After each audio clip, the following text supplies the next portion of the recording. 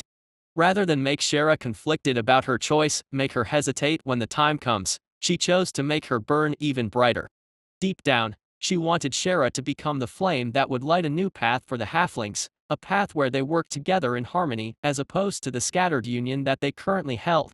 And her encouragement did exactly that. With her eyes watering, Shara chose the name for her kingdom. A name that would take its place in history for every halfling to remember. Kingdom of Savor Management Window. FINANCES. Military Security.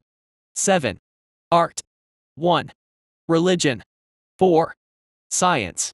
3. Magic. 2. Population. 412.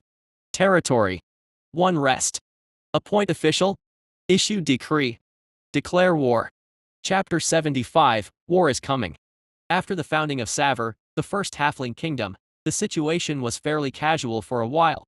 The halflings did not see any signs of the strange creatures approaching their borders, aside from a few random herds that their scouts spotted passing by. None of them even seemed remotely interested in invading the forest. Shara, still filled with confidence after having spoken with her goddess, personally joined the scouting forces every day. She had received her blessing, and would see this through to the end. Because that was her decision, that she loved her people enough to live and die for them. She was just curious when it seemed like none of the strange creatures would arrive even after a month of waiting. At least, that's how it looked to them. Some distance away, beyond the horizon, the centaurs were marching. Unlike the wild herds, or the patrolling forces, these had to move at a slow trot due to their numbers. This was the largest force that the centaurs had ever fielded at one point, a full 5,000-man cavalry. It had taken nearly a month to gather the soldiers and equip them, but now each one carried a bow and a spear. Their chests were covered with thick leather armor. And leading the charge were the knights of valor, justice, and leadership. Due to their slowed pace, and the fact that it took them a month to fully equip everyone, it was expected that it would take them an extra 2 months before they reached the tall woods. Of course, this took into consideration the tens of centaurs that were constantly running back and forth from Trival's Hold and King's Hope to make supply runs. Otherwise, they would surely starve long before they arrived at the tall woods.